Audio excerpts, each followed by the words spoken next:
खबरें जो हमें सीधा जोड़ती हैं आपसे, जिनका आपकी जिंदगी पर होता है सीधा असर। खबर का मतलब है एक भरोसा, और आपका भरोसा है हमारी जिम्मेदारी। ATL टीवी, भरोसा अलवर का। नमस्कार, ATL टीवी के सभी दर्शकों का स्वागत है। खबरों के साथ मैं हूं अर्चना जैन। बढ़ते हैं आज की हेडलाइंस के साथ।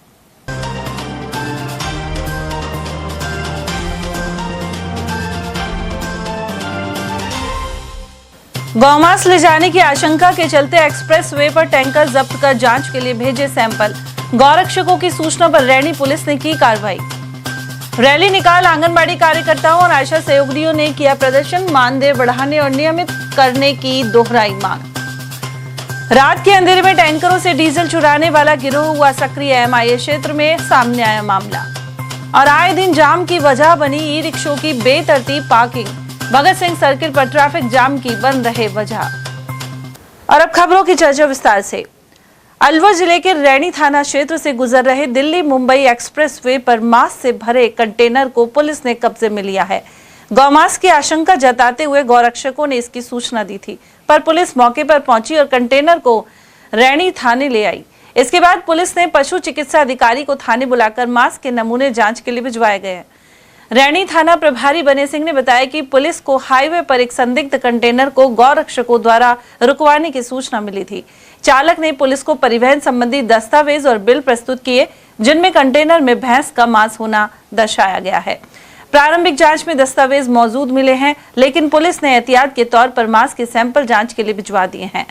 थाना प्रभारी ने बताया कि फॉरेंसिक और पशु चिकित्सा विभाग की रिपोर्ट आने के बाद ये स्पष्ट हो सकेगा कि कंटेनर में रखा मांस किस पशु का है। रिपोर्ट के आधार पर ही आगे की कार्रवाई की जाएगी। मानदेय बढ़ाने और नियमित कर राज्य कर्मचारी का दर्जा देने की मांग को लेकर आशा सहयोगियों और आंगनबाड़ी कार्यकर्ताओं ने गुरुवार को रैली निकाली। साथ ही मिनी सचिवालय पहुंचकर प्रदर्शन किया। मोदी डूंगरी से रैली निकालते हुए आशा सहयोगियां जब मिनी सचिवालय पहुंची तो इस दौरान जिला अध्यक्ष राजवती अचानक बेहोश हो गई। इसके बाद उन्हें पुलिसकर्मियों ने हॉस्पिटल पहुंचाया। वहीं प्रदर्शनकारी महिलाओं ने 4000 में काम नहीं, 24,000 से कम नहीं जैसे नारे भी लगाए। उधर यहाँ मौजूद कंचन लता ने आरोप लगाया कि अधिकारी उनसे भरपूर काम करवाते हैं, लेकिन उनके हितों की अनदेखी की जाती है। हड़ताल के दौरान पिछले 1 महीने से सरकार या प्रशासन का कोई प्रतिनिधि उनकी समस्याएं सुनने नहीं पहुंचा।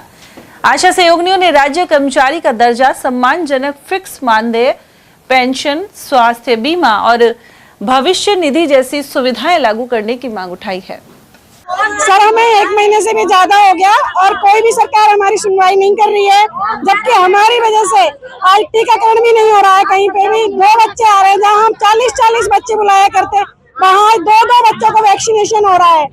और हमारी जो अध्यक्ष है वो बेचारी बेहोश होगी, इतना संघर्ष करने के बाद भी बेहोश होगी। लेकिन कोई भी है ना अधिकारी, नीचे से लेकर ऊपर तक की सरकार कोई भी क्या हमारी मांग है सर, प्रमुख मांग ये है कि हमें राज्य कर्मचारी करें, लेकिन सरकार के जूत कानों में जूं तक नहीं रेंग रही है। जबकि राजस्थान सरकार की हर सरकार ने घोषणा की कि जब जब हम आएंगे तब हमको परमानेंट करेंगे।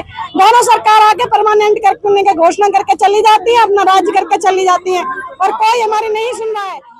उधर आशा सहयोगियों ने सरकार के खिलाफ नारेबाजी भी की। वहीं जिला सचिव अनीता ने बताया कि कम मानदेय में परिवार का भरण पोषण करना बेहद मुश्किल हो गया है। उधर प्रदर्शन के दौरान पुलिस और प्रशासनिक अधिकारी मौके पर मौजूद रहे और स्थिति पर नजर बनाए रखी। अनीता है, मैं जिला सचिव हूँ और आज हमें यहाँ लगभग 1 महीना हो चुका है। 1 महीने से अभी तक हमारी कोई सुनवाई नहीं हुई है। लगातार हम धरना प्रदर्शन पे, 1 दिन की वो नहीं है। हमारी आशाएं जबकि बीमार होकर घायल होकर गिर रही है। सरकार से बार-बार ज्ञापन सौंप चुके हैं। आज कलेक्टर मैडम को भी हम 4 बार ज्ञापन दे चुके हैं, पर अभी तक हमें कोई रिप्लाई नहीं आया उसका। उसके बाद में हमने सारे जितने भी मंत्री हैं उनको भी ज्ञापन सौंपा है, पर मंत्रियों का भी कोई नहीं आ रहा। हमें मैसेज किया, आशा 4000 रुपए में कोई काम कर सकता है? जो आशा 4000 रुपए में ना उसका टाइम होता है ना टेबल, फिर भी आशा टाइम पे चाहिए। रात के 12 बज रहे हो चाहे 1 बज रहे हो, सुबह 8 बजे का पता ना 7 बजे का पता, आशा का कोई टाइम नहीं है। मैं सरकार से एक ही बात पूछना चाहती हूँ, आशाओं के घर परिवार नहीं है क्या? आशाओं के बच्चे नहीं है जो आज यहाँ पर आके बेसौदी गिर रही है? इनके कोई कुछ नहीं है आगे पीछे? 1 महीने से घर छोड़ के आशा बैठी है, जबकि कोई सुनावनी नहीं हो रही है। इसी तरह आंगनबाड़ी कार्यकर्ताओं ने मानदेय वृद्धि और नियमितीकरण सहित विभिन्न मांगों को लेकर महिला एवं बाल विकास विभाग के खिलाफ मोर्चा खोल दिया। साथ ही रैली निकालते हुए मिनी सचिवालय पहुंचकर धरना प्रदर्शन किया। इस मौके पर सौंपे गए ज्ञापन में बताया गया कि आंगनबाड़ी कार्यकर्ता लंबे समय से कम मानदेय पर काम कर रही हैं, जबकि उनसे स्थायी कर्मचारियों की तरह विभागीय योजनाओं का जिम्मा संभलवाया जाता है। आंगनबाड़ी कार्यकर्ता लतेश शर्मा और महिला कांग्रेस जिला अध्यक्ष कमलेश सैनी ने कहा कि उनकी मांगे नहीं मानने तक आंदोलन जारी रहेगा। उन्होंने सरकार से मानदेय बढ़ाकर 20,000 रुपए प्रति माह करने और सभी आंगनबाड़ी कार्यकर्ताओं को नियमित करने की मांग रखी है। हमें नियमित कर्मचारी के लिए हमने ये धरना प्रदर्शन करा है। हम 1 जुलाई से कार्य बहिष्कार पर थे 6 जुलाई तक, और उसके बाद में हमने तालाबंदी की है। सरकार ने हमें 3 दिन हो गए तालाबंदी किए, तो आज तक हमारी सरकार ने अभी कोई मांगे नहीं मानी है। क्या मांगे हैं आप? हमें नियमित कर्मचारी बनाया जाए, और हमको अगर नहीं बनाते तो 25,000 रुपये हमें मानदेय दिया जाए, और एक मुश्त राशि हमें 10 लाख दिया जाए रिटायरमेंट पे। आज आंगनबाड़ी कार्यकर्ताओं ने मोती डूंगरी से यहाँ कलेक्टर के यहाँ पर घेराव किया है, और यहाँ पर ये सभी महिलाएं इकट्ठी हुई है। हम महिला कांग्रेस के कार्यकर्ता पूरे इनके साथ हैं। इनकी मांगों को मनवाने के लिए इनके साथ रहेंगे, और इनकी मांगे भी जायज है, क्योंकि ये हमेशा संघर्ष करती रहती है। ये सुबह से लेकर शाम तक इनका क्षेत्र में भी ऑनलाइन भी और ऑफलाइन में इनका काम रहता है। तो इनकी जो मांगे उनको पूरी सरकार को पूरा करना चाहिए। साथ ही जो बीजेपी जो सरकार है वो हर क्षेत्र में महिला विरोधी सरकार है। वो महिलाओं के हित की नहीं सोचती। ये महिलाएं बेचारी हर घर के चूल्हे चौके तक जाती है, तो इन महिलाओं की बात इनको सुननी चाहिए। और इनकी मांगे ये है कि इनको या तो इनको 25,000 मानदेय इनका होना चाहिए, और इनको परमानेंट पर जब ये रिटायर हो जाती है तो एक तो खुशी होती है, जो राज्य कर्मचारी का जो दर्जा मिला होता है वो महिला रिटायर होने पर खुशी महसूस करती है कि हम रिटायर हो रहे हैं और हमको एक मुफ्त राशि मिलेगी। इनको कोई राशि नहीं मिलती, इनका कोई मेडिकल का खर्चा नहीं होता, इनको किसी प्रकार की कोई सुविधा नहीं मिलती। तो इनके लिए जो विधवा महिलाएं होती है वो बेचारी किस तरह अपना जीवन यापन करे भविष्य में, जब रिटायर हो जाती है तो भविष्य में किस तरह जीवन यापन करे। तो उनको देखते हुए इनकी मांगों को पूरा करना चाहिए सरकार को। अलवर जिले में इन दिनों रात के अंधेरे में टैंकरों से डीजल चोरी करने वाले गिरोह सक्रिय हैं। यह गैंग रात भर बोलेरो में घूमकर सड़क पर सुनसान खड़े टैंकर तलाशते हैं। इसके बाद टंकी से डीजल निकालकर फरार हो जाता है। ऐसा ही मामला उद्योग नगर थाना क्षेत्र में देखने को मिला, जहां एक बोलेरो गाड़ी में बैठकर 2 युवक पहुंचे और सड़क किनारे खड़े टैंकर की टंकी से डीजल चोरी कर ले गए। यह घटना सीसीटीवी कैमरे में कैद हुई है। इसमें 2 युवक नीले रंग की प्लास्टिक कैन लेकर टंकी के पास पहुंचते हैं और पाइप के जरिए इसमें डीजल भरते दिखाई दे रहे हैं। इस मामले को लेकर टैंकर मालिक ने थाने में शिकायत दी और पुलिस मामले की जांच कर रही है। अलवर शहर के भगत सिंह चौराहे स्थित हनुमान मंदिर के पास ई रिक्शों की अव्यवस्थित पार्किंग से आए दिन जाम जैसी स्थिति बन जाती है। यहाँ सड़क किनारे रेल के डिब्बों की तरह एक के पीछे एक ई रिक्शा खड़े होने से यातायात प्रभावित हो रहा है। स्थानीय दुकानदार विष्णु और राजेंद्र सैनी ने बताया कि चालक लंबे समय तक सड़क पर ही ई रिक्शा खड़े कर सवारी का इंतजार करते हैं। इससे अन्य वाहनों की आवाजाही बाधित होती है। स्थानीय दुकानदारों का कहना है कि बीच सड़क ई रिक्शा खड़े होने के कारण ग्राहक उनकी दुकानों तक आसानी से नहीं पहुंच पाते। ऐसे में उनके व्यापार पर भी असर पड़ रहा है और खरीदारों को परेशानी का सामना करना पड़ता है। स्थानीय दुकानदारों ने बताया कि कई बार चालकों को समझाने का प्रयास किया गया, लेकिन कुछ चालक बात मानने के बजाय झगड़े पर उतारू हो जाते हैं। उन्होंने यातायात पुलिस से सड़क पर अवैध रूप से खड़े वाहनों के खिलाफ कार्रवाई करने की मांग उठाई है।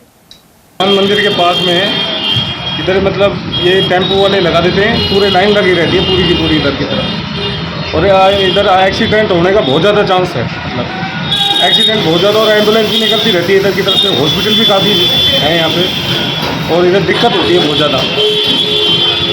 तो आपने कई बार बोल समझाया इनको, कैसे मानते हैं? नहीं, इनको कई बार समझा दिया पर ये मानते नहीं है, मंदिर तक लगा देते हैं। देखिए, ये भगत सिंह चौराहा है और यहाँ पे नियमित रूप से ई रिक्शा वालों ने पूरा कब्जा कर रखा है रोड के ऊपर। दुकानदार इतने परेशान हैं बहुत ज़्यादा, किसी भी ग्राहक को आने जाने के लिए रास्ता नहीं छोड़ते हैं। कहने के बावजूद ये लड़ने के लिए तैयार हो जाते हैं, गाली गलौज पे आ जाते हैं, कभी भी रास्ता नहीं देते ये लोग। देखिए, कई बार हमने इनसे खूब रिक्वेस्ट किया है कि आप थोड़ा सा जगह छोड़ के लगाओ, जगह छोड़ के लगाओ, लेकिन कई बार पुलिस वाले आते हैं, इनको आगे कर जाते हैं, फिर तुरंत आ जाते हैं लोग। पुलिस वालों की भी नहीं मान रहे हैं लोग। और हमारे कहने के बावजूद ही नहीं मान रहे कई बार। है बिल्कुल भाई साहब, बिल्कुल। कोई ग्राहक अगर मान के चलो वो आना चाहता है तो वो रास्ता देख के आएगा ही नहीं। जब उसको रास्ता ही नहीं दिखेगा तो वो दुकान के अंदर कैसे घुसेगा। अकबरपुर थाना क्षेत्र के पैंतपुर गांव से 6 भैंसें चोरी करने का मामला सामने आया है। किशनपुरा गांव के निवासी राजेश गुर्जर की भैंस पैंतपुर जंगल में चढ़ने गई थी। इसी दौरान उन्हें एक महिला घेर कर अपने साथ ले गई। भैंस मालिक ने सीसीटीवी कैमरे चेक किए तो मुंह पर कपड़ा बांधे ये महिला भैंसों को ले जाती हुई दिखी। वह पैंतपुर के रास्ते से होते हुए कटीघाटी पहुंची और तिजारा फाटक के समीप शिव कॉलोनी में बाड़े में ले जाकर भैंसों को बांध दिया। इसका पता लगाकर भैंस मालिक ने पुलिस को सूचना दी है। पुलिस ने यहां पहुंचकर भैंसों को उनके मालिक के सुपुर्द कर दिया है। अकबरपुर एएसआई जगदीश ने बताया कि आगामी कार्रवाई एवं जांच की जा रही है। भरतपुर में लूट का शिकार होकर जान गंवाने वाले चंद्रभान शर्मा के घर नेता प्रतिपक्ष टीकाराम जूली पहुंचे। उन्होंने कहा कि वृद्ध माता पिता और बच्चों के सर से साया उठ गया और पीड़ित परिवार को उचित मुआवजा और सरकारी नौकरी दी जाए। जूली ने सर्राफा व्यापारी स्वर्गीय चंद्रभान शर्मा के निवास स्थान पहुंचकर परिजनों को ढांढस बंधाया। इस दौरान परिजनों ने आरोप लगाया कि संकट की इस घड़ी में पीड़ित परिवार को सुरक्षा और संबल देने के बजाय पुलिस की 6-7 गाड़ियां जबरन शव को अपने कब्जे में लेने पहुंच गई। नेता प्रतिपक्ष ने तीखा हमला बोलते हुए कहा कि मुख्यमंत्री भजनलाल शर्मा के गृह क्षेत्र में ही कानून का राज खत्म हो चुका है। जूली ने मुख्यमंत्री से मांग की है कि मुख्यमंत्री राहत कोष से पीड़ित परिवार की तुरंत मदद की जाए, साथ ही उचित मुआवजा और सहायता राशि परिवार के एक सदस्य को सरकारी नौकरी भी मिले। इसके साथ ही उन्होंने चंद्रभान शर्मा के इलाज के दौरान हुई इस लापरवाही की न्यायिक जांच और आरोपियों को सख्त से सख्त सजा दिलाने की मांग की है।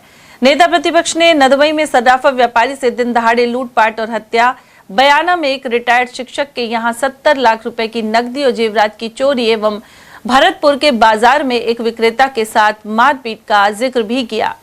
मैं उस पीड़ित परिवार से मिलके आ रहा हूँ और पीड़ित परिवार की जो भावनाएं हैं उसमें जो पुलिस का, प्रशासन का, हॉस्पिटल्स का जो रोल होना चाहिए। गोली लगने के बाद वो हॉस्पिटल पहुंचे या ऑपरेशन न करके रेफर कर दिया गया। उन्होंने प्राइवेट के लिए कहा तो उनका नहीं, हम तो सरकारी को रेफर करेंगे। वो लोग पुलिस वालों से सहयोग मांगते, पुलिस वाले उल्टा उनको यहाँ भी टॉर्चर करते रहे, थैला लाओ, बच्चों के नाम बताओ। और पुलिस का प्रयास ये था कि इनके बच्चों ने ही ये मर्डर किया है। जैसा उनके परिवार वालों ने बताया कि वो पूरी कहानी ही बच्चों पे बना रहे थे कि आपके बच्चों को इसमें हो सकता है उन्होंने ही किया हो। तो परिवार वाले तो वैसे बेचारे घबरा गए।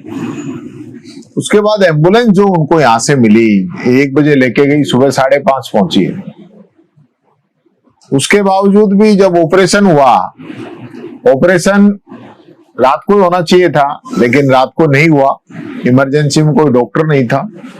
सुबह 9 बजे का कहा गया, 9 बजे के बाद 11 बजे ऑपरेशन हुआ और ऑपरेशन 11 बजे होने के बाद उनको जनरल वार्ड में शिफ्ट कर दिया गया। वहां उनकी हालत बिगड़ती रही। वो कहते रहे कि साहब इनको आईसीयू में कराओ, इसके बुखार भी हो रहा है, तबीयत भी ज्यादा खराब हो रही है, क्योंकि पूरा ही उसका पेट और पीठ और पूरी जगह से ऑपरेशन था। गोली ने सब कुछ पेट के अंदर काट दिया था। उन सब के बावजूद भी उनको जो है पूरा ध्यान नहीं दिया गया और उसकी हालत बिगड़ती गई। जब ये लगा कि ये इसकी डेथ होने ही वाली है, तब जाके इन्होंने उनको आईसीयू में शिफ्ट किया और तब तक बहुत देर हो चुकी थी। उधर कांग्रेस ने प्रदेश में कानून व्यवस्था चरमराने के आरोप लगाए हैं। पार्टी नेता हाजी अनवर साजिद खान के अनुसार रेप, हत्या और लूट की घटनाएं आए दिन हो रही हैं।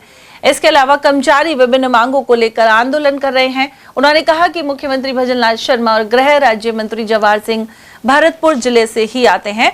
इसके बावजूद भरतपुर में बड़ी संख्या में अपराध हो रहे हैं। उन्होंने मांग की है कि प्रदेश में पूर्णकालीन गृह मंत्री बनाया जाए। खान ने आरोप लगाया कि फिलहाल गृह मंत्रालय मुख्यमंत्री के पास है और सीएम के दिल्ली में भी व्यस्त रहने के कारण उन्हें इसे संभालने का समय नहीं मिल पाता। उत्तर प्रदेश में लगातार जिस तरह के हालात हैं, भरतपुर में जिस तरह से व्यापारी की हत्या की, कई नाबालिग कर रही है, 32 लोगों ने किया। इधर को पूर्वी राजस्थान में जिस तरह से पांचना बांध पर किसान आमने सामने हैं, अलवर में भी बड़ी घटनाएं होती रहती हैं। अभी जीएसटी अधिकारी के घर पर डाका डाला गया। पूरे राजस्थान में कानून व्यवस्था चौपट है। आप प्रदेश कांग्रेस कमेटी के पदाधिकारी हैं, क्या कहना चाहेंगे?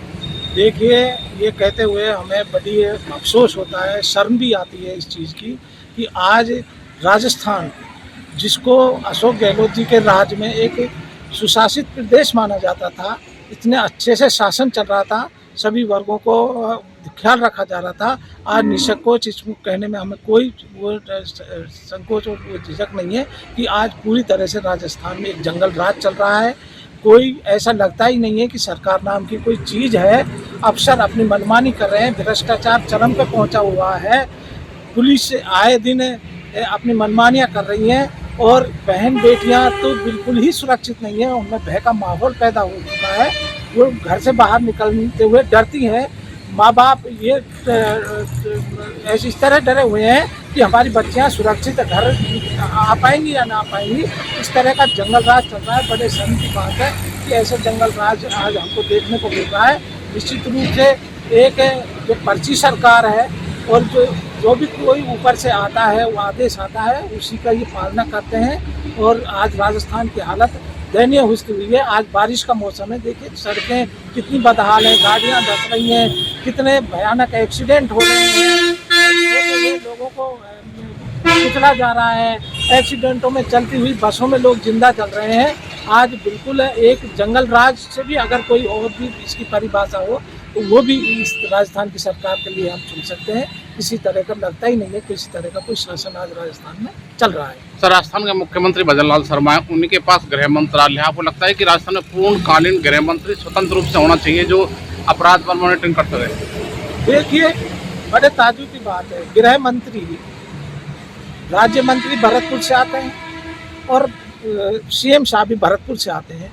भरतपुर में आज भय का इतना माहौल है, कहीं लगता ही नहीं है कि जब एक सीएम को जेल से जान से मारने की धमकियां मिल जाती हो और जिसके पास गृह मंत्रालय हो, तो इससे बड़ी शर्म की क्या बात हो सकती है। निश्चित रूप से आज राजस्थान की दयनीय स्थिति हो चुकी है।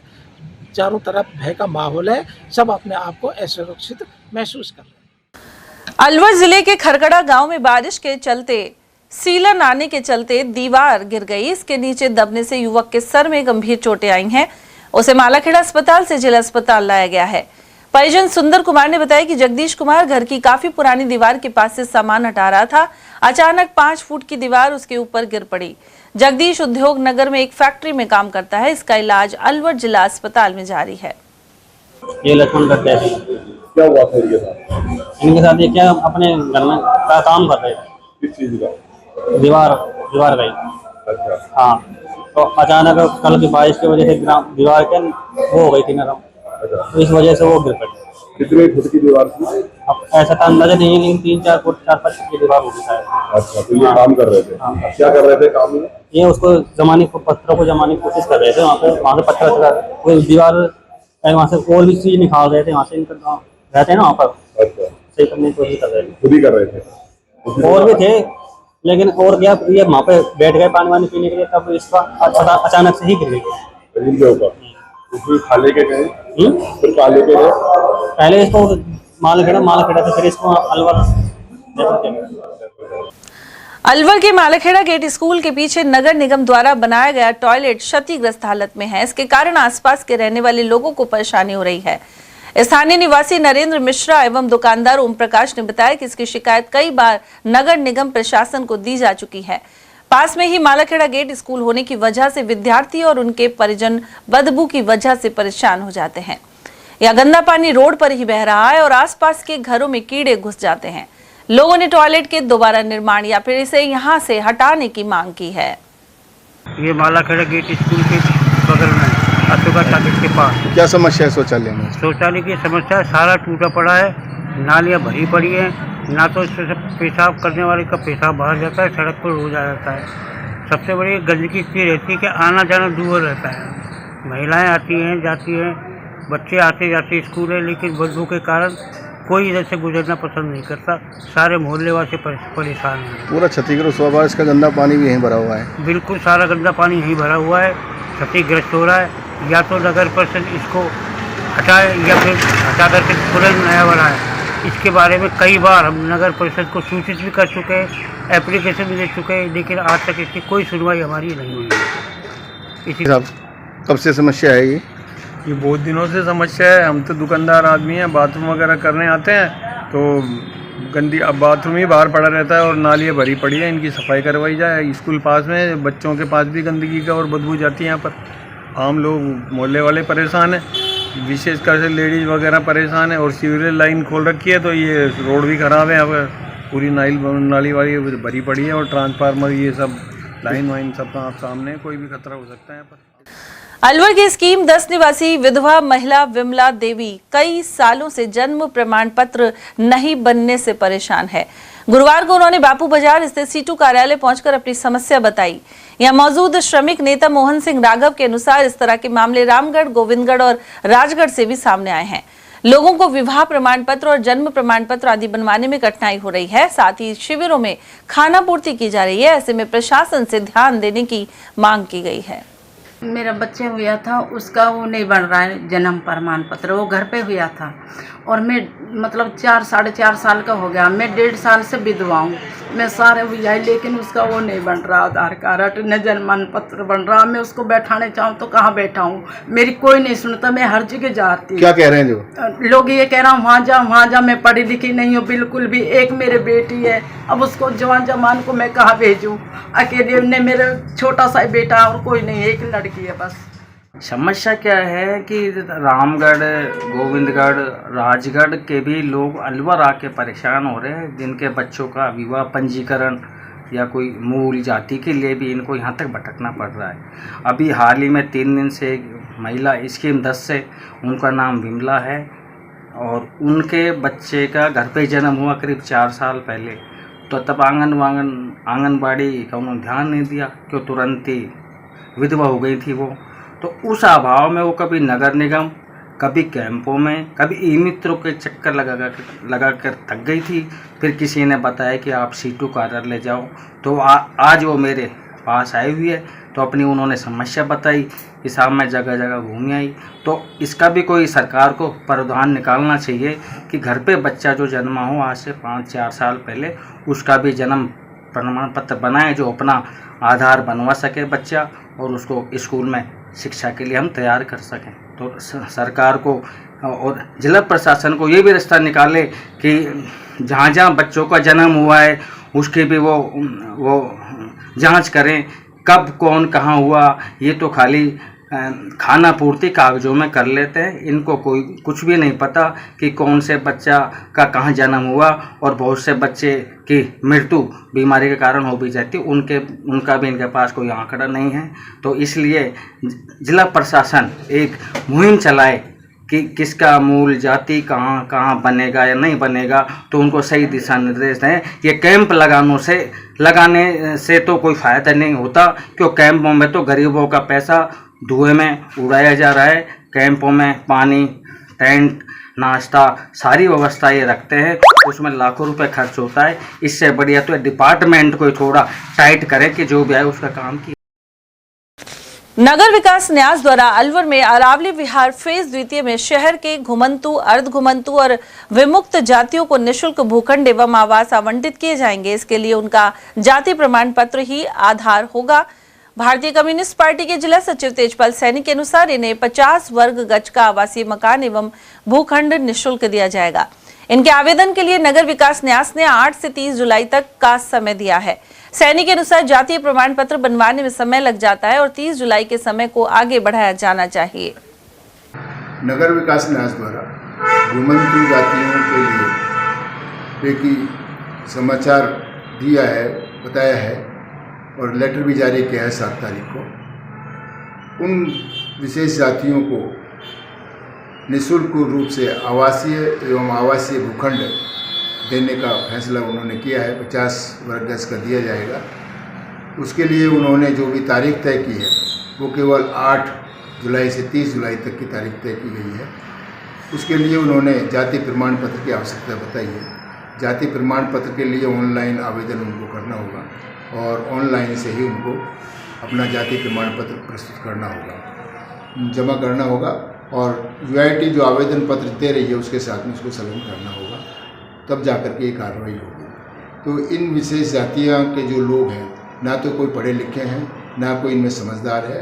अगर कोई समझदारी से इनको समझाएगा भी तो आधी बातें इनकी समझ में आएगी और इनको ये दिमाग में रहेगा कि पता नहीं हमें क्या बहका रहे हैं या किस प्रकार की बात कर रहे हैं, इसलिए इनको समझाना बहुत बड़ी बात है।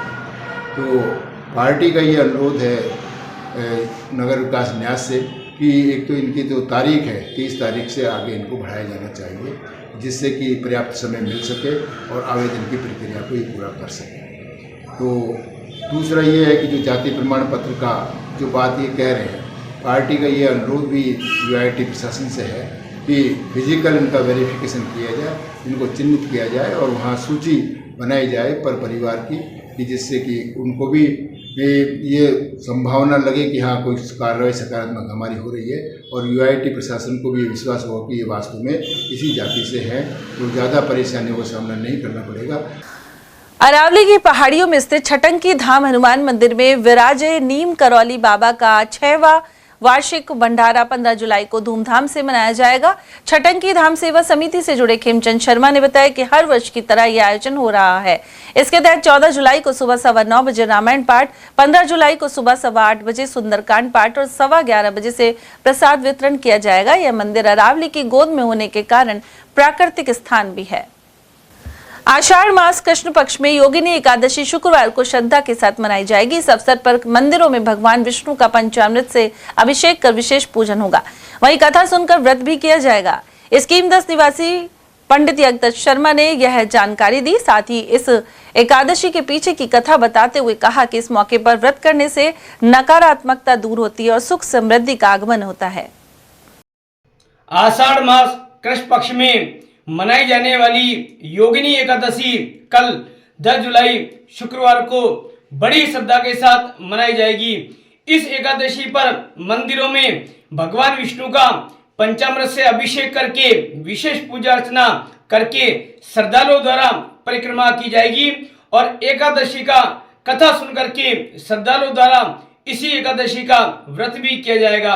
शास्त्रोक्त इस एकादशी का व्रत करने से 88,000 ऋषियों को भोजन करा के बराबर पुण्य की प्राप्ति होती है। इसलिए शास्त्रों में इस एकादशी का विशेष महत्व माना गया है। इस एकादशी का व्रत का फल जाने अनजाने में वे पापों से मुक्ति प्रदान करता है। यह व्रत करने वाला व्यक्ति सभी सुखों को भोग करके अंत में मोक्ष को प्राप्त होता है और भगवान विष्णु की कृपा से उसे मनोवांछित फल की प्राप्ति भी होती है। पुराणों के अनुसार इस एकादशी का व्रत करने व दान पुण्य करने से व्यक्ति के जीवन से नकारात्मकता दूर होती है और जीवन में सुख शांति धन ऐश्वर्य का आगमन होता है। इसलिए आषाढ़ मास कृष्ण पक्ष में मनाई जाने वाली योगिनी एकादशी का शास्त्रों में विशेष महत्व माना गया है। इस एकादशी के पश्चात 15 दिन बाद 25 जुलाई को देवशयनी एकादशी बड़ी श्रद्धा के साथ मनाई जाएगी। देवशयनी एकादशी 25 जुलाई के दिन भगवान विष्णु 4 महीने के लिए शयन करेंगे, इसलिए उस एकादशी को देवशयनी एकादशी कहते हैं। इस बार प्याज के भाव बेहतर रहने की उम्मीद जताई जा रही है। प्याज के कारोबारी एवं अनाज मंडी में व्यापारी अभय सैनी के अनुसार आमतौर पर किसान 70% रकबा प्याज के लिए सुरक्षित रखकर इसकी पैदावार लेते हैं। वर्तमान में प्याज के भाव 40 रुपए प्रति किलो चल रहे हैं। मंडी में मौजूद प्याज व्यापारी ने बताया कि इस बार प्याज की अच्छी पैदावार होने की संभावना है। अलवर की लाल प्याज प्रसिद्ध है और इसकी खासी डिमांड भी रहती है। जिले में इस बार कितनी प्याज की बुवाई हुई है, कैसा प्याज का बीज बोया गया है, कैसी स्थिति है, बारिश भी हो रही है, क्या कहना चाहिए?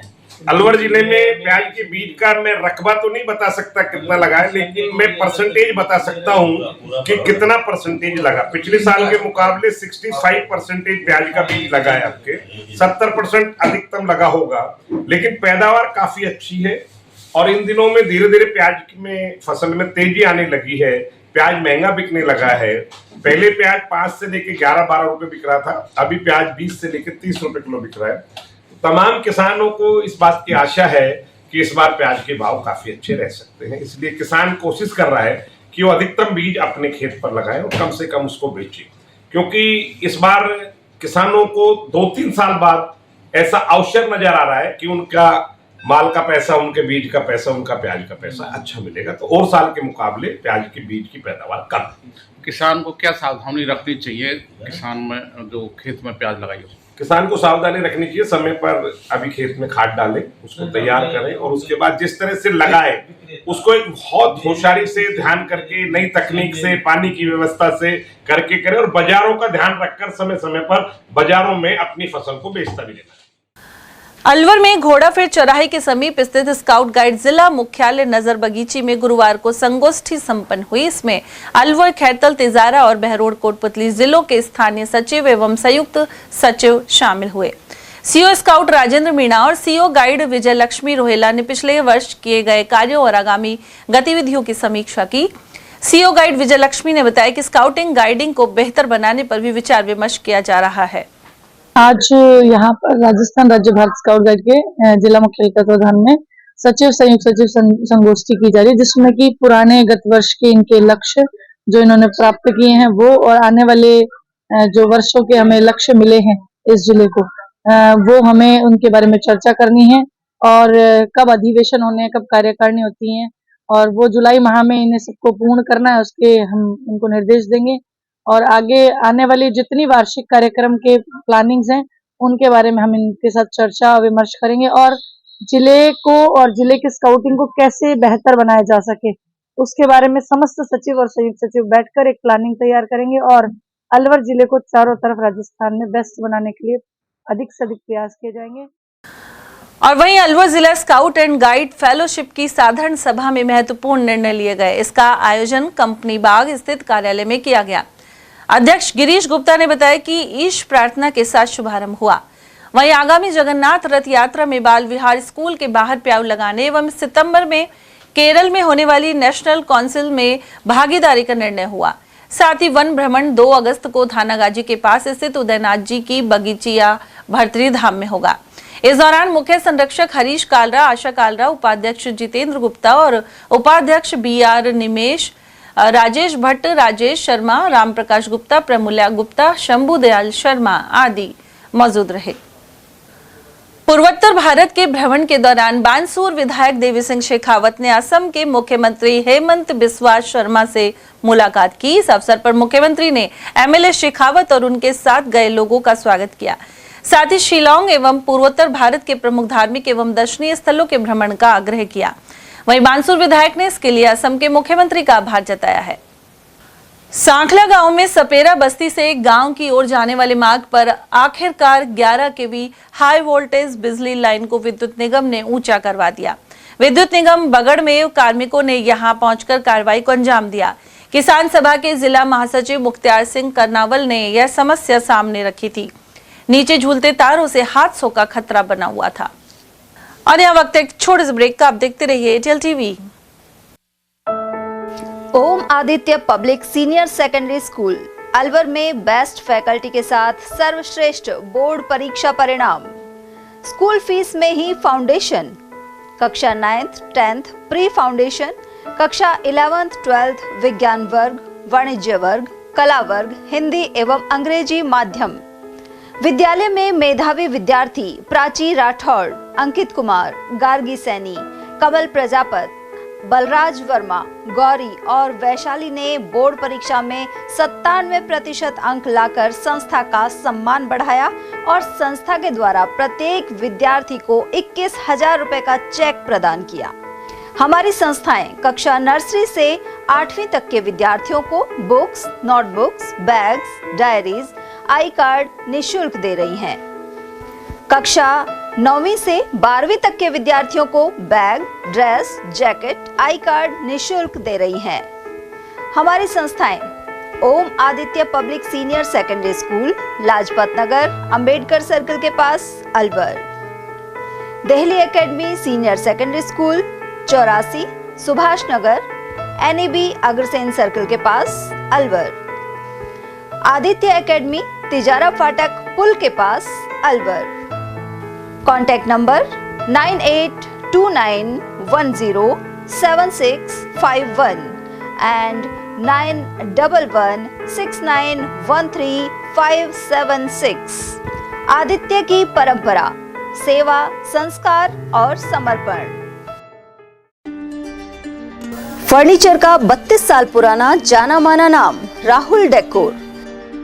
यहाँ आपकी लाडली बिटिया के लिए अथवा अपने घर के लिए सभी प्रकार का सागवान का फर्नीचर उपलब्ध है।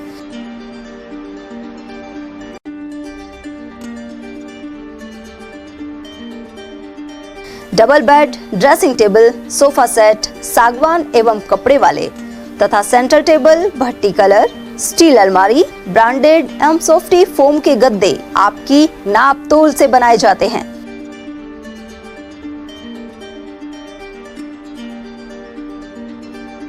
सभी सामान एक ही छत के नीचे उपलब्ध। हमारा पता है अलवर बोर्ड, जसवंत तिराहे से पहले, Kati Ghati, Alwar. Contact number 9414019769 and 9414019768. BL Public School, a prestigious name in the field of education. BL Public School is not merely an educational institution but a dynamic center of values, discipline and excellence. The school prioritizes the holistic development of every student, ensuring that they not only excel academically but also succeed confidently in all aspects of life. The academic environment of the school is well organized, motivating and technologically enriched. Education is delivered through a balanced integration of modern resources and moral values. Smart classes and modern teaching methodologies, well-equipped computer lab, rich and peaceful library, practical learning in science and mathematics, sports and physical training, music, art, dance and cultural activities. Experienced, trained and dedicated teachers provide personal guidance to students that helps nurture talent and encourage students to become confident and self-reliant individuals. 100% board examination results are attained every year. Several students score 100% marks in subjects which are considered tough like mathematics and science, bringing pride to the institution. The school's alumni are now serving in prestigious positions across various fields, reflecting the quality education imparted by the institution. Although affiliated to RBSE, the academic guidance and standards of the school are maintained at par with CBSE education. Education here is not limited to textbooks. Special emphasis is placed on life skills, moral education, self-reliance, and personality development. Self-praise is no recommendation. Kindly come, visit us and see yourself. Our addresses.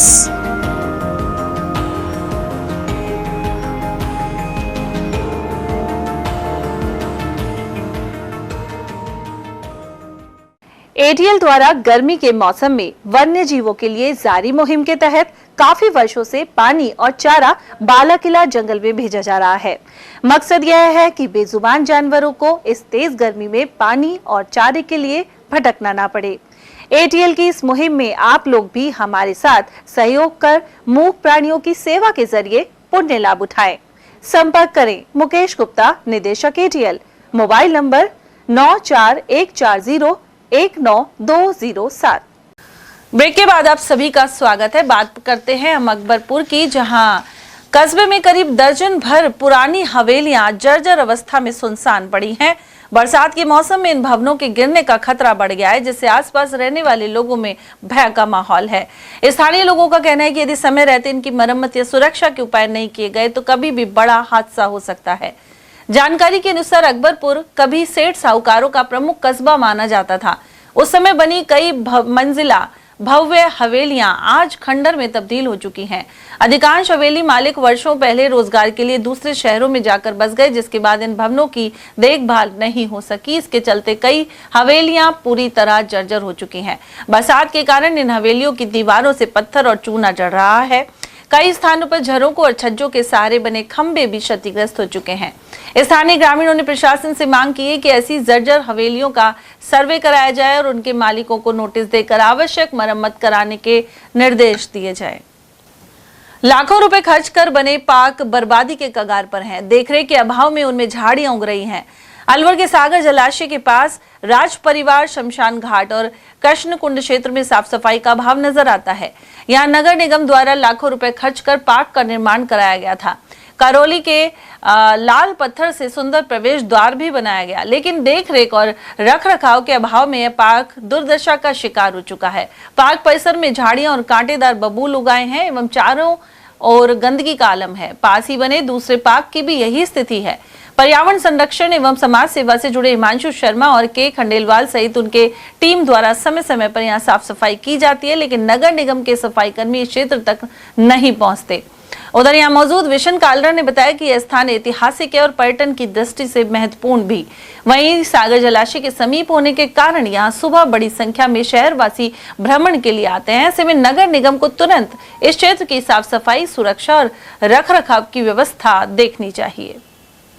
Alwar शहर के गायत्री मंदिर road पर sewerage line के लिए खोदी गई सड़क की मरम्मत के नाम पर खाना पूर्ति की जा रही है। मरम्मत के लिए 2 दिन पहले रोड़ी भेजी गई थी, लेकिन बारिश आने पर यह रोड़ी बह गई और इसमें पानी का टैंकर फंस गया। इसके बाद दूसरा टैंकर बुला के उसमें पानी खाली किया गया, तब जाकर फंसे हुए टैंकर को वहां से निकाला गया। इस सड़क मार्ग पर सीवरेज लाइन दुर्घटना का सबब बनी हुई है। वहीं आयुक्त सोहन सिंह के अनुसार सड़क की ढंग से मरम्मत के निर्देश दिए गए हैं और ठेकेदार पर जुर्माना भी लगाया गया है। उधर आयुक्त नरूकर ने वार्ड 22 स्थित गायत्री मंदिर रोड पर सफाई कर्मियों को भेजकर नाले की सफाई करवाई है। सड़क मार्ग के दोनों ओर बने हुए नालों पर अनेक लोगों ने अतिक्रमण कर रखा है। यहाँ बारिश होने पर दुकानों में पानी घुस जाता है। उधर आयुक्त के निर्देश पर सफाई तो हो गई, लेकिन बाहर निकाला गया कचरा गुरुवार को कई स्थानों से नहीं उठा। ऐसे में स्थानीय दुकानदार शिखर चंद, रिंकू बैरवा, राजू चोइथानी, विजेंद्र सेन, महेंद्र सिंह और मोहित यादव ने कार्रवाई का आग्रह किया है। और वहीं मॉनसून की पहली बारिश में अलवर शहर के कई प्रमुख क्षेत्रों में जलभराव की स्थिति बनने को लेकर पूर्व सभापति अजय अग्रवाल ने सवाल उठाया है। बारिश से कई इलाकों में पानी भर गया था और कई स्थानों पर सड़कें तालाब जैसी नजर आईं। अग्रवाल के अनुसार हर वर्ष नालों की सफाई और ड्रेनेज व्यवस्था के नाम पर भारी राशि खर्च होती है, लेकिन पहली ही बारिश में वास्तविक स्थिति सामने आ गई। उन्होंने कहा कि यदि समय पर नालों की सफाई और जल निकासी के स्थायी प्रबंध किए जाते तो शहरवासियों को इस परेशानी का सामना नहीं करना पड़ता। अजय अग्रवाल ने जल भराव वाले क्षेत्रों का सर्वे करवाने, नालों की सफाई तेज करने और ड्रेनेज व्यवस्था को सुदृढ़ बनाने पर जोर दिया है। अलवर शहर में आज बहुत दिनों के इंतजार के बाद इंद्र देवता की थोड़ी सी मेहरबानी हुई। मात्र मैं समझता हूँ कोई 30-35 समय में बारिश हुई होगी। उसमें इस शहर में जिस तरह से जल प्लावन की स्थिति हुई है, उसे देख कर लगता है कि स्थिति बहुत ज़्यादा गंभीर है। आज मैं पोस्ट कॉलोनी स्कीम नंबर 1 में रहता हूँ। Scheme number 1, scheme number 2, scheme number 3, scheme number 4, scheme number 5, scheme number 7, scheme number 8, Alkapuri, bank colony और आपके ये पंचवटी के साथ साथ गायत्री मंदिर वाला रोड, अशोका टाकीज, घंटाघर, आपका भगत सिंह के चौराहे के आगे अंबेडकर सर्किल, सब जगह पानी इस तरह से भरा हुआ था जैसे कोई भूचाल सा आ गया हो।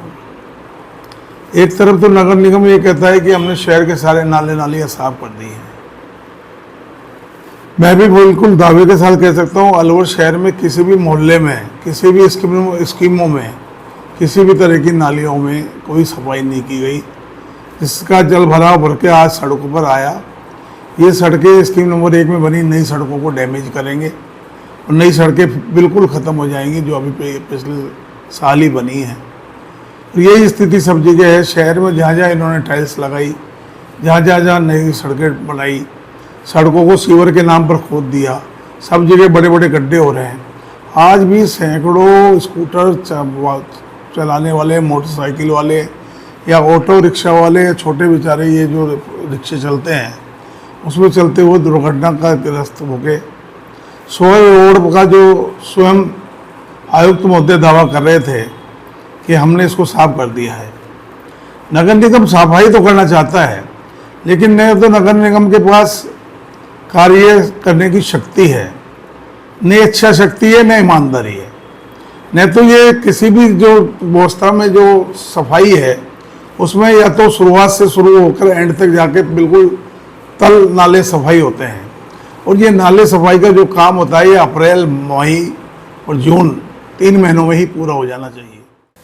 मालाखेड़ा में जगन्नाथ जी महाराज के ऐतिहासिक मेले का आयोजन तुलसी राम जी की बगीचे में 18 से 21 जुलाई तक होना है। यह एक 175 साल पुरानी परंपरा है जिसमें हजारों श्रद्धालु शामिल होते हैं, लेकिन मेले से पहले ही नगर पालिका प्रशासन और जिम्मेदार विभागों की लापरवाही सामने आ गई है। बगीचे परिसर में गंदा पानी भरा है और अनुपयोगी घास खड़ी हुई है। यहाँ चारों तरफ गंदगी का आलम है। बाहर से आए झूला संचालक गंदगी के ढेर पर ही अपने डेरे डालकर झूले और मनोरंजन के संसाधन लगाने को मजबूर है। यहाँ आने वाले लोगों को घास और झाड़ियों के कारण जहरीले जानवरों का भी खतरा बना हुआ है। इसके अलावा रथ यात्रा का मुख्य मार्ग जगह जगह से क्षतिग्रस्त हालत में है। उधर समाज सेवी सतीश चौधरी ने मेले से पहले तुरंत सफाई, सड़क सुधार और सुरक्षा कर्मियों की तैनाती पर जोर दिया है। मालाखेड़ा कस्बे में भगवान जगन्नाथ जी की रथ यात्रा 18 जुलाई को निकलेगी तथा 20 जुलाई को भर मेला रहेगा, लेकिन नगर पालिका की ओर से सफाई की कोई व्यवस्था नहीं की गई है। हमारी मांग है कि परिसर पर साफ सफाई व्यवस्था सुनिश्चित की जाए। अलवर जिले में शिक्षा विभाग में फेरबदल करते हुए 3 अहम पदों पर नए अधिकारी नियुक्त किए गए हैं। शिक्षा विभाग के संयुक्त शासन सचिव महेंद्र खींची ने इसके लिए आदेश जारी किए हैं। जिला शिक्षा अधिकारी माध्यमिक पद पर मनोज कुमार शर्मा को नियुक्त किया गया है। वहीं डाइट प्रिंसिपल अनीता राघव को बनाया गया है। उन्होंने गुरुवार को कार्यभार ग्रहण कर लिया। इससे पहले वे डीग जिले में मुख्य ब्लॉक शिक्षा अधिकारी के पद पर तैनात थी। पदभार ग्रहण करने पर डाइट के सभी पदाधिकारियों ने साफा पहनाकर उनका अभिनंदन किया। इसी तरह मुख्य ब्लॉक शिक्षा अधिकारी मालाखेड़ा के पद पर भी भीम सिंह जाट को नियुक्त किया गया है। उन्होंने भी गुरुवार को पदभार ग्रहण कर लिया।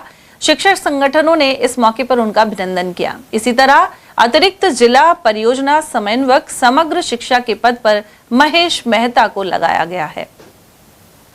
अकबरपुर क्षेत्र में 2 दिनों तक बेहतर बरसात के बाद खरीफ सीजन की बाजरे की फसल में यूरिया खाद की मांग बढ़ गई है। यूरिया खरीदने के लिए अकबरपुर बस स्टैंड स्थित खाद की दुकानों पर किसानों की भीड़ देखने को मिल रही है। किसानों का कहना है कि क्षेत्र में बाजरे की फसल लगाए लगभग 1 महीना हो चुका है। समय पर हुई बारिश के बाद फसल की बढ़वार के लिए यूरिया डालना उचित माना जाता है। इसी वजह से बड़ी संख्या में किसान यूरिया खाद खरीदने के लिए दुकानों पर पहुंच रहे हैं। किसानों के अनुसार यूरिया खाद के प्रयोग से बाजरे की फसल तेजी से बढ़ती है। बारिश के बाद खेतों में पर्याप्त नमी होने के कारण किसान इस समय यूरिया का छिड़काव कर रहे हैं। अमृत भारत स्टेशन योजना के तहत किए गए कार्यों का निरीक्षण करने के लिए गुरुवार को assistant general manager Ashok Maheshwari Khairthal railway station पहुंचे। यहाँ स्थानीय संगठनों एवं रेलवे कर्मचारियों द्वारा उनका स्वागत किया गया।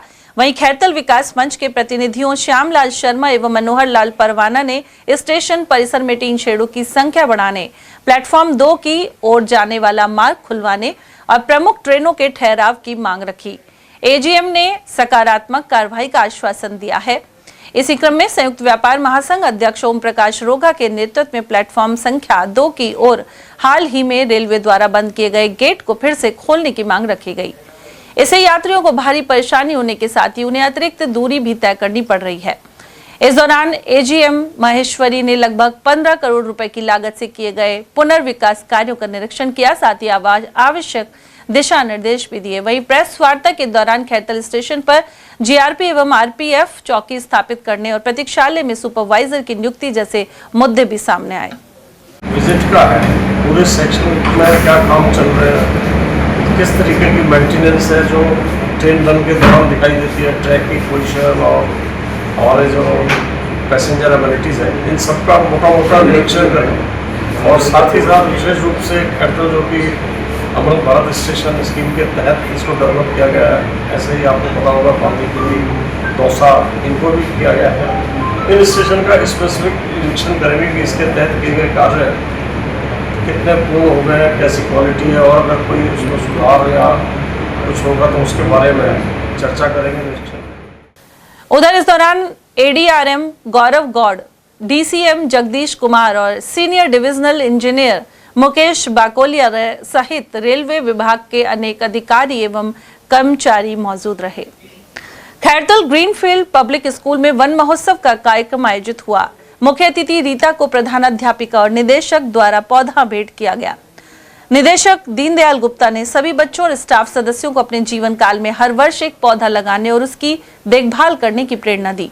वहीं स्कूल सहित जयनारायण पार्क में 21 पौधे लगाए गए।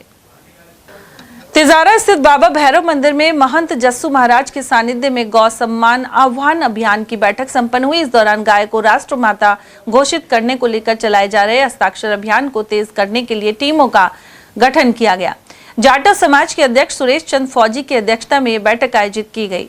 हर तहसील स्तर से अब 50,000 हस्ताक्षर करवाकर 27 जुलाई को ज्ञापन दिए जाएंगे। इस दौरान महंत जस्सू महाराज सहित इंदर सिंह दहिया, सैनी स्कूल प्रधानाचार्य सुभाष चंद्र सैनी, सुरेश चंद फौजी, आर्य समाज तिजारा के कोषाध्यक्ष जय सिंह सैन आदि ने विचार रखे। साथ ही पंडित सोहनलाल शर्मा, ब्राह्मण समाज के पूर्व अध्यक्ष राजद दत्त मिश्रा, हर्ष सैनी, राकेश वर्मा और गौ गुरुग्राम श्याम सेवा समिति अध्यक्ष देवेंद्र शर्मा आदि मौजूद रहे। जौनायाचा खुर्द में लगे ग्रामीण सेवा शिविर का ग्रामीणों ने बहिष्कार किया। लचर विद्युत आपूर्ति से परेशान ग्रामीणों ने पंचायत भवन परिसर में धरना भी दिया। शिविर में विभिन्न विभागों से पहुंचे अधिकारी एवं कर्मचारी ग्रामीणों का इंतजार करते रहे। वहीं सरपंच अजीत सिंह यादव एवं ग्रामीणों ने स्थायी समाधान नहीं होने तक शिविर संचालन नहीं करने की मांग रखी। करीब 2.5 साल से खराब विद्युत आपूर्ति से जौनायाचा खुर्द के ग्रामीण परेशान है। वहीं शिविर में एसडीएम कुलदीप शेखावत, बीडीओ नरेंद्र शर्मा, तहसीलदार डॉक्टर विक्रम सिंह, एडीओ ओम प्रकाश निर्मल, विद्युत निगम एक्सीएन कृष्ण मुरारी शर्मा, ग्राम विकास अधिकारी सीमा चौहान और पार्षद संदीप फौलादपुरिया आदि मौजूद रहे। मेन समस्या हमारे बिजली की आ रही है। हमें 2.5 साल से दुबकाते हो गए, ग्रामीण बहुत ज़्यादा परेशान है और 5 दिन से हमारे न तो फुल लाइट आ रही है। वो डिम भी कल शाम को आया है, जब हमने एसडीएम साहब को ज्ञापन दिया है और अहीन साहब को ज्ञापन दिया है। उसके बाद के हमारे पास रात को लाइट सिंगल फेस आई है। वो भी अभी कैंप में देख लो, लाइट अब जाके आई है नहीं, पूरे दिन होगा लाइट ही नहीं आ रही। लाइट की समस्या ज़्यादा आ रही और हमारी जो लाइन है उसको 9 किलोमीटर 10 किलोमीटर के करीब आगे बढ़ा दिया गया, जो कि आगे क्षेत्र के अंदर उनके पावर हाउस है। उसके बावजूद इन्होंने हमारी लाइन को, राजनीतिक प्रेशर है या कोई बात है, कैसा क्या है ये तो यही जाने, उसके कारण इसको काट नहीं रहे 2.5 साल से आगे की लाइन। और हमारे आए दिन मतलब हमें 5 दिन तो बारिश का पानी पीते हो गए, ये हालत है गाँव की हमारी। 3 फेस तो आ ही नहीं रही, आदमी पी रहा है, मतलब बारिश का पानी, पशुओं की तो बात ही अलग है। सर, गांव वालों को भी बिजली को लेकर के समस्या थी। टाइम में उन्होंने मेरे आने के बाद में उन समस्याओं से अवगत कराया। मैंने कनिष्ठ अभियंता और सहायक अभियंता को साथ में लेकर के और मौका मुआयना किया है। पूरे के पूरे फील्ड में घूम करके मैंने देखा है और उनकी जो समस्याएं थी उनका समाधान खोजा गया है। और समाधान खोजने के बाद में ग्रामीणों को ये आश्वासन दिया गया है कि जो भी कार्य किया जाना है उसे आगामी 7 दिवस में स्वीकृत करा लिया जाएगा।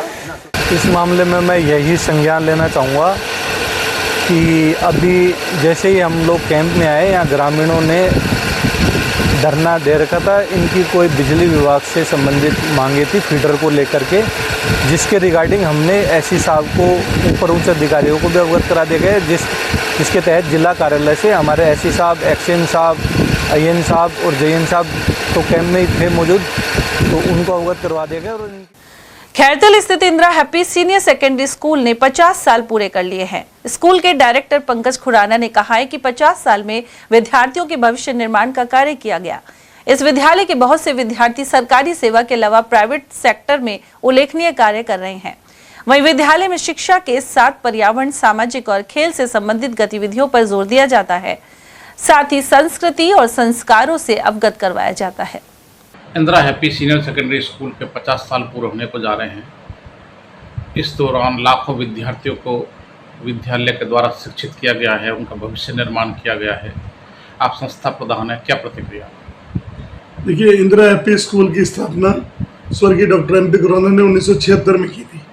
इंदिरा हैप्पी स्कूल बहुत ही सफलतापूर्वक अपने 50 वर्ष पूरे कर चुका है और इसी विद्यालय से IAS, IPS, डॉक्टर, इंजीनियर बहुत सारे अच्छे पदों पर छात्र छात्राएं काम कर रहे हैं और मेरी आगे भी मैं ये उम्मीद करता हूं कि लोगों का सहयोग हमें मिलेगा और हम अच्छे ऑफिसर्स यहाँ से बनाकर भेजेंगे। इंदिरा हैप्पी स्कूल आज भी अपने अनुशासन और एकेडमिक के लिए मशहूर है और हम कोशिश करते हैं कि बच्चों को स्कूल में बच्चों की तरह रखा जाए, बच्चों में अच्छे विचार दिए जाएं, अच्छे संस्कार दिए जाएं और इतना पुराना स्कूल होने के बाद भी यहाँ उनके दादा फिर उनके बच्चे और उनके बच्चे पढ़ रहे हैं, तो पीढ़ी दर पीढ़ी लोग यहाँ पे पढ़ रहे हैं और बहुत बढ़िया हमें आशीर्वाद खैरतल के बहुत लोगों ने दिया है, खैरतल जिले के लोगों ने दिया है और मैं आगे भी उम्मीद करूंगा कि ऐसे आपका प्यार और आशीर्वाद मिलता रहेगा। बहुत बहुत धन्यवाद। सर, इस दौरान स्कूल का 50 साल का समय है लेकिन किसी प्रकार का कोई विवाद, किसी प्रकार की कोई इस तरह की अप्रिय घटना नहीं हुई, जो अपने आप में एक रिकॉर्ड है। क्या कहना चाहेंगे? आपके आशीर्वाद से और सब लोगों के प्यार से स्कूल ने सफलतापूर्वक अपने 50 वर्ष पूरे करे और आगे भी हम कोशिश करेंगे कि बच्चों को अच्छी राह पर लेकर जाएं और घटना का तो ऐसा है कि अनुशासन जब अच्छा होगा तो बच्चे व्यवस्थित रहते हैं, व्यवस्थित रहेंगे तो वो एकेडमिक पर ध्यान रहेगा। अगर आप उनका ध्यान शिक्षा के प्रति एकेडमिक रखेंगे कि लगा के रखेंगे, खाली नहीं छोड़ेंगे उनको, तो फिर अनुशासित स्कूल चलेगा। तो अभी बीच में मैं कुछ ट्रेनिंग भी लेकर आया था और आगे भी हम स्कूल में बहुत कुछ अभी विकास कार्य कर रहे हैं, डेवलपमेंट कर रहे हैं, स्कूल में अपग्रेडेशन कर रहे हैं और स्टाफ भी हमने वेल एजुकेटेड रखा हुआ है कि बच्चों को एक सही शिक्षा मिल सके।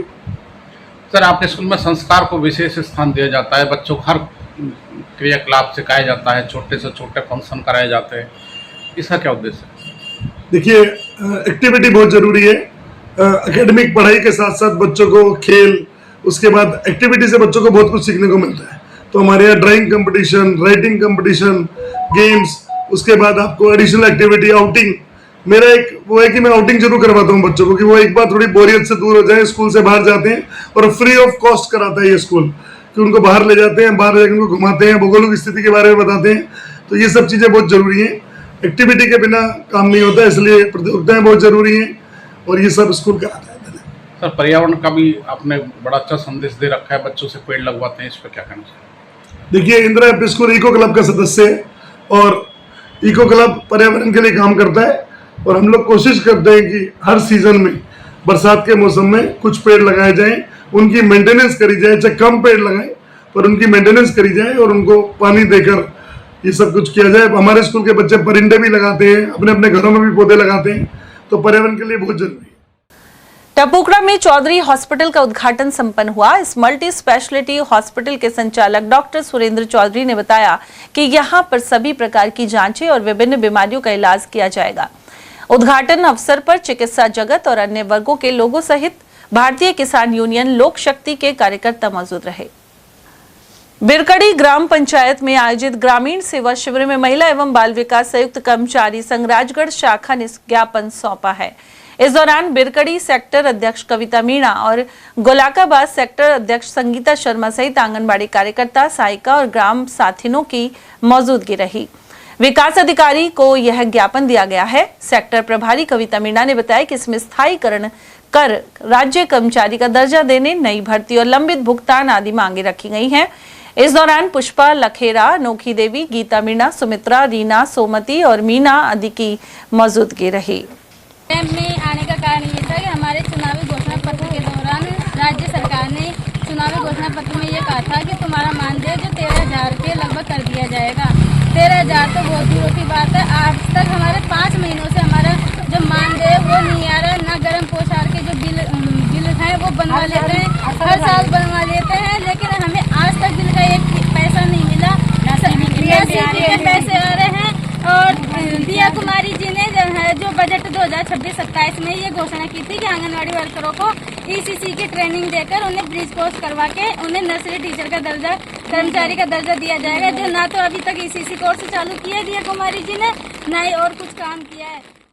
शुद्ध आहार मिलावट पर वार अभियान के तहत गुरुवार को CMHO खैरतल की फूड सेफ्टी टीम ने कार्रवाई की। इसके तहत वरुण बेवरेज लिमिटेड भिवाड़ी में स्टिंग एनर्जी ड्रिंक की 21,200 कैन सीज की गई हैं। सीएमएचओ डॉक्टर अरविंद गेट ने बताया कि इस पर स्टिमुलेट्स माइंड और एनर्जाइजेस बॉडी और अन्य भ्रामक सूचनाएं अंकित पाई गई। उधर होटल आरसी पैलेस मनसा चौक से दही और पनीर का भी सैंपल लिया गया। साथ ही साफ सफाई के दिशा निर्देश दिए गए हैं। खाद्य सुरक्षा अधिकारी हेमंत कुमार यादव ने इस बारे में जानकारी प्रदान की। आज दिनांक 9 जुलाई 2026 वार बृहस्पतिवार को केंद्र सरकार द्वारा एक एडवाइजरी जारी हुई थी, जिसमें बताया गया था कि जितनी भी ये भ्रामक प्रचार कर रही हैं एनर्जी ड्रिंक्स टाइप से हैं, इनके लिए एक विशेष अभियान चलाया जाए। उसके तहत डॉक्टर टी सुमंगला आयुक्त खाद्य सुरक्षा एवं जिला कलेक्टर अतुल प्रकाश जी के दिशा निर्देश में और डॉक्टर अरविंद गेट जी के नेतृत्व में हमने आज वरुण बेवरेजेस पे कार्रवाई करी है और उसके अंदर स्टिंग एनर्जी ड्रिंक नाम से एक ड्रिंक उनकी मार्केट में आती है, उसकी करीब 21,250 कैंस को जब्त किया गया है। जब्त कैनों को सील कर दिया गया है और इसके अलावा सैंपल लेकर सैंपल को प्रयोगशाला में भेजा गया है। आगे की कार्रवाई जैसे ही प्रयोगशाला से रिजल्ट आएगा उसके बाद करी जाएगी। सृजक संस्थान की ओर से जुलाई की मासिक कवि गोष्ठी 12 जुलाई को दोपहर 2:30 बजे होगी। यह गोष्ठी संजय नगर कॉलोनी स्थित MNCI शिक्षण संस्थान के सेमिनार हॉल में संस्थान अध्यक्ष सरदार अमरीक सिंह अदब की अध्यक्षता में की जाएगी। इस अवसर पर अलवर के वरिष्ठ एवं युवा कवि समसामयिक विषयों पर लिखी गई कविताओं का पाठ करेंगे। और अब चलते चलते एक बार फिर से नजर आज की हेडलाइंस पर।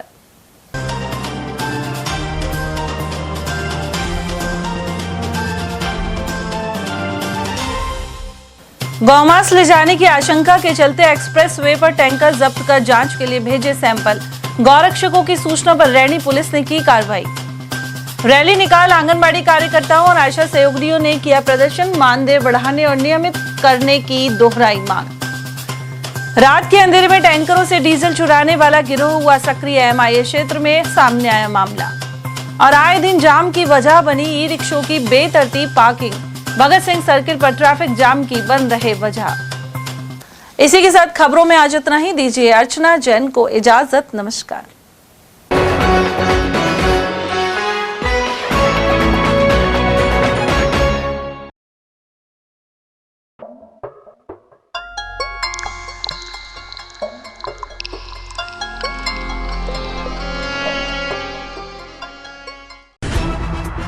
खबरें जो हमें सीधा जोड़ती हैं आपसे, जिनका आपकी जिंदगी पर होता है सीधा असर। खबर का मतलब है एक भरोसा, और आपका भरोसा है हमारी जिम्मेदारी। ATL TV, भरोसा अलवर का।